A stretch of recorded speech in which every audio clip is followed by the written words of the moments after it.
श्रद्धेय महानुभावों, योग का विषय चल रहा है। योग के विषय में कई सूत्रों पर चर्चा की गई। मुख्य रूप से जो ये 5 वृत्तियां हैं, इन वृत्तियों पर चिंतन मनन करके, इसको समझ करके विवेक से इन वृत्तियों से ऊपर उठने के बाद ही योग का मार्ग प्रशस्त होता है। इसके लिए सूत्रकार कई सूत्रों के अनुभव को हमारे आपके बीच रख रहे हैं और बात चले कि दीर्घकाल नैरंतर्य सत्कार सेवितोर निर्भूमि, काफी लंबे अरसे तक अभ्यास और वैराग के द्वारा ही इस मार्ग में विजय की बात आती है। और इस अभ्यास में जो दीर्घकालीनता की बात आती है, शास्त्रों का अध्ययन होता है, तो जन्म जन्मांतर का हमारा आपका संस्कार भी दिखाई पड़ता है। और इस जन्म जन्मांतर में बार बार जन्म लेना, बार बार मृत्यु को प्राप्त होना और अनेकों की संगति होना और अनेकों की संगति से क्षुब्ध भी होना, दुखी भी होना, सुखी भी होना और अंतिम परिणाम दुखदायी होना, ये सारी बातें दिखाई पड़ती है। फिर भी इस संसार के अंदर जो मोह की व्यवस्था है, इसको तोड़ना इतना आसान कार्य नहीं है। लंबे अरसे तक इसके अभ्यास की बात होती है। अभ्यास वैराग्य अभ्याम तनिरोधा की जो बात कही जा रही है कि अभ्यास और वैराग की बात आ रही है, और वैराग के क्रम में बात आ रही है, अभ्यास के क्रम में बात आ रही है कि यत्न करना है, प्रयत्न करना है, पुरुषार्थ करना है और अपने जीवन को एक तरफ चिंतन मनन करना है, शास्त्रों का अध्ययन करना है, घर परिवार को भी संभालना है और अपने आप को सब में रहते हुए सबसे अलग हटने के लिए अभ्यास भी करना है, पुरुषार्थ भी करते रहना है। इस क्रम में कई सूत्रों पर चर्चा चल रही है और उस प्रसंग के अंदर बात आ रही है कि सतु दीर्घकाल नैरंतर्य सत्कार सेवितो दीर्घभूमि दृष्टानुसर्वी के विषय भी तृष्णा वशीकार संज्ञा वैराग्यम। कहा कि भाई तृष्णा रहित हो जाना।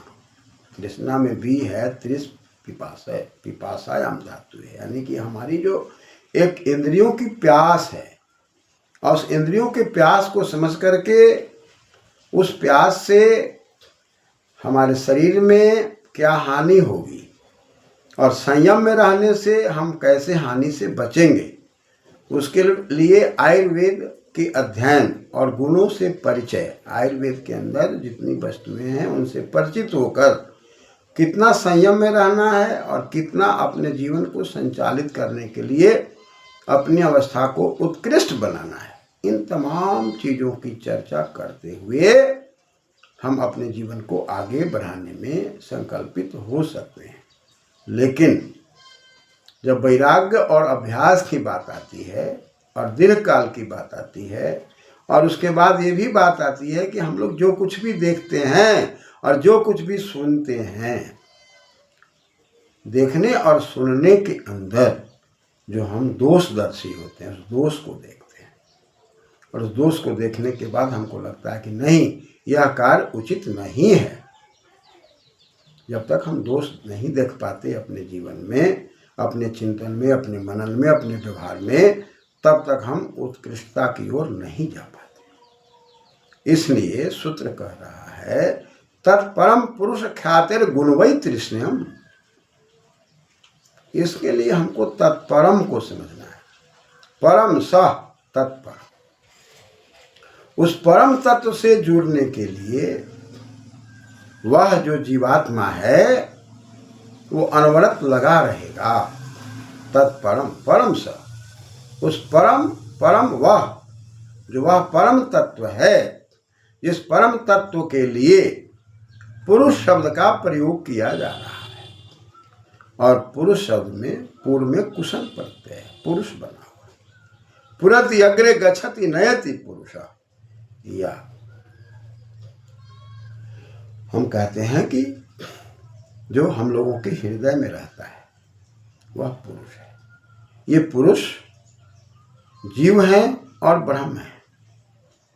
जीव भोगता है और ब्रह्म उसकी व्यवस्था कर। अतः इस पुरुष के अंदर उस परम पुरुष में जाने के लिए, परम तत्व में जाने के लिए पुरुष ख्याति शब्द है, पुरुष ख्याति। और ख्याति में ख्या कथने धातु है और अक्तिम प्रत्यय लग के पुरुष ख्याति शब्द बना हुआ है। पुरुष के जो अख्यात हैं, पुरुष का जो गुण है, उनका जो वर्णन है, उनके अंदर जो सात्विकता है, नैतिकता है और सत्य है, चित्त है, आनंद है, वह परम तत्व जो पुरुष है, जो सत्यमयी है, चित्तमयी है, आनंदमयी है। हम लोगों में भी सच्चित है, आनंद का भाव है। उस आनंद के लिए, परम तत्व की ओर हम जाने के लिए जन्म जन्मांतर से प्रेरित होते हैं और आनंद की ओर जाते ही दुनिया की सारी चीजें हमें और आपको फीकी लगने लगती है। तो कहा कि भाई दृष्टानुश्रवीक विषय दोषदर्शी पुरुष ख्याते। हम उसका गुणगान कब करते हैं? जब कुछ देखते हैं, कुछ सुनते हैं, कुछ मनन करते हैं। और विछिन्नवती विषय, जहाँ सिंह बंधने से विषय बना हुआ, जहाँ हम बंधन में फंसे हुए हैं, जिससे चाह करके भी हम नहीं निकल पाते, सोच करके भी हम आगे नहीं उठ पाते। यह जो देखने और सुनने की बातें हैं और हमारे आपके जीवन में जो घटनाएं घटती है, आप कल्पना करिए थोड़ी देर के लिए कि आप रसगुल्ला खा लेते हैं, मिठाई खा लेते हैं और कोई रोग हो जाता है और चिकित्सक सलाह देते हैं कि अधिक मिठाई ना खाओ, फिर भी हम नहीं रोक पाते। एक ऐसा समय आता है जो मिठाई खाते खाते मिठाई से मन ऊब जाता है और आप कहते नहीं अब हम मिठाई नहीं खाएंगे, अब संयम करेंगे। तब तक रोग ज़्यादा बढ़ा हुआ होता है। वैसी परिस्थिति में आप दवा वगैरह लेकर के रोग को कंट्रोल करने में या संयमित करने में लग जाते हैं। लग तो आप जाते हैं और इधर जीवा पर आप संयम करते हैं कि भाई अब हम मिठाई नहीं खाएंगे। 1 दिन, 2 दिन, 3 दिन, 4 दिन, 5 दिन तक आप एकदम रोक करके रखते हैं, लेकिन छठा दिन आपको ऐसा लगता है कि मैं बिना मिठाई नहीं रह सकता। यह भी परिस्थितियां पैदा होती है मन के कारण, बुद्धि विवेक को जागृत न करने के कारण ऐसी परिस्थितियां होती है कि जिन चीज़ों को हम छोड़ते हैं वही चीज़ फिर हम पकड़ लेते हैं। तो कहा भाई जो कुछ भी देखा, जो कुछ भी सुना, जो कुछ भी हम अपने जीवन में अनुभव किए, ग्रहण किए या भोक्तृ बन करके, भोक्ता बन करके उसका उपयोग किए, वहाँ पर कहा कि भाई हम उस परम तत्व में, उसके गुणों के गुणगान में, उसके आख्यान में, उसकी शक्ति में, पुरुष आख्याते है तत्परम परम स, वह जो परम तत्व है, उस परम तत्व के, उस पुरुष के कथन में, गुण में, आनंद में रमन करने से हम कहाँ जा सकते हैं? वैराग्य में जा सकते हैं। विगत राग वैराग या वैराग्यम, राग निकलना, सुखानुशयी रागा दुखानुशयी द्वेष, अपनी इंद्रियों के पीछे चलना राग है और अपनी इंद्रियों को दुख की ओर ले जाना। कहा कि भाई राग द्वेष, द्वेष है, जलन है, दुखानुशयी द्वेष, दुख में, इंद्रियों को दुख में ले जाना द्वेष है। ऐसी परिस्थिति में राग और द्वेष से ऊपर उठने की बात करने के लिए परम तत्व की हम बार बार उपासना तो करते हैं, परम तत्व के गुणों का गुणगान करते हैं, ओम का जप करते हैं और तस्य वाचका प्रणवः, आगे सूत्र कहते हैं कि भाई हम उस वाचक ओम जप को करते हुए, अवति ओम जो सबकी रक्षा करने वाली शक्ति है, उसका जप करते करते हम आगे बढ़ने का प्रयास तो करते हैं, सफल भी होते हैं। का गुण वही तृष्ण्यम, गुणेभ्य, गुणों से। गुण क्या है भाई? तो एक व्यक्त है और अव्यक्त है। व्यक्ता व्यक्तम धर्मेभ्य, व्यक्ता व्यक्तम धर्मेभ्य विरिक्तम, हम विरिक्त हो जाते हैं, वैराग्य हो जाते हैं। वैरक्तम, विरक्तम से वैरक्तम, वैरक्तम में भी उपसर्ग है, ऋच धातु है, स्तुति के अर्थ में अक्ता प्रत्यय है। तो ऋचति इति रिक्तम, विशेष रूपेण ऋचति, वैरिक्तम का विरक्त हो जाते हैं। हम अपने आप को विशेष अवस्था में चले जाते हैं तो विरक्त की अवस्था होती है। तो उस विरक्ति के अंदर जो हमारी शक्ति लगती है वह शक्ति भक्ति में परिणत होती है, और भक्ति में हम गुणों का भजन करते हैं, चिंतन करते हैं, मनन करते हैं और जीवन में उसको लाने का प्रयास करते हैं। व्यक्ता व्यक्तम, व्यक्त अव्यक्त, व्यक्त में भी है और वच को ऊ होकर के, उक्ता होकर के यह आदेश होकर व्यक्तम बना हुआ है। विशेष प्रकार से जो हम बोलते हैं, सोचते हैं, समझते हैं, चिंतन करते हैं या अव्यक्त करते हैं, कुछ चीज़ों को हम बाहर लाना चाहते हैं, कुछ चीज़ों को नहीं लाना चाहते हैं, कुछ चीज़ों को हम रहस्यमय बना के रखना चाहते हैं। तो व्यक्त अव्यक्त में धर्मेभ्य धी धातु है, मन प्रत्यय, जो धारण किए हुए रहते हैं उससे हम अपने अंदर में व्यक्त अव्यक्त की शक्ति में जो कुछ भी धारण किए रहते हैं उससे विरक्त होकर, विरक्त होकर माने विशेष प्रकार से स्तुति करने लगते हैं परम तत्व की, परम तत्व की स्तुति करने लगते हैं। गुणेभ्य का मतलब हो गया गुणों से, गुणों का मतलब हो गया कि हमारा जो प्राकृतिक स्वभाव बना हुआ है, हमारे अंदर जो विशेषता है, वो व्यक्त अव्यक्त की जो विशेषता है, जो धर्म के द्वारा हम उसको धारण किए हुए हैं और जिसके अंदर हट करके हम विरक्त की बात करते हैं।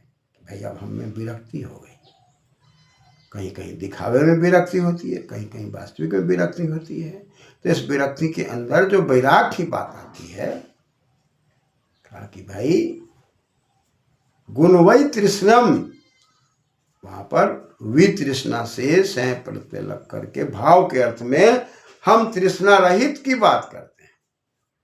और तृष्णा रहित होने की जब बात करते हैं, पिपासा इंद्रियों को प्यासित नहीं रहने देते, इंद्रियों को सोच कर समझ कर संतुष्ट करते हैं और उसकी उच्छृंखलता को हटा करके शास्त्रीय परंपरा में अपने जीवन को संयमित करके, इंद्रियों पर संयमित करके हम वैराग की ओर जब जाते हैं तो हमारे आपके जीवन में दो प्रकार के वैराग होते हैं, अपर वैराग, पर वैराग।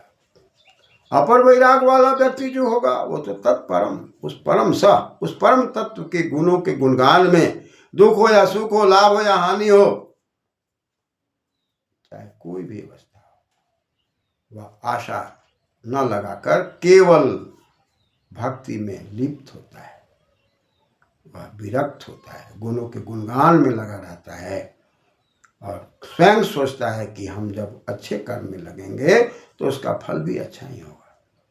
ऐसी परिस्थिति में वह परमात्मा के गुणों में जब लग गया, बिना घटना के, बिना दुख के, बिना सुख के, तब वह तो पर वैराग हो गया। लेकिन अपर वैराग क्या होता है, जैसा कि मैंने आपसे बताया कि मिठाई खाए, मिठाई खाने से कुछ रोग हुआ और हमने कुछ दिनों के लिए मिठाई छोड़ दिया कि अब मिठाई नहीं खाएंगे, फिर खाने की इच्छा होगी। इसी प्रकार से मिर्च को ले लीजिए, मिर्च खाए, तित लगा, छोड़ दिया, फिर 2-4 दिनों के बाद फिर खाने की इच्छा हो गई। ये अपर वैराग्य है। अपर वैराग्य होने से बार बार जन्म, बार बार मृत्यु होते रहते हैं। और पर वैराग्य होने के बाद आदमी मुंचति मोक्ष, वह सुख दुख से ऊपर उठकर आनंद की ओर जाता है, परम तत्व की ओर जाता है।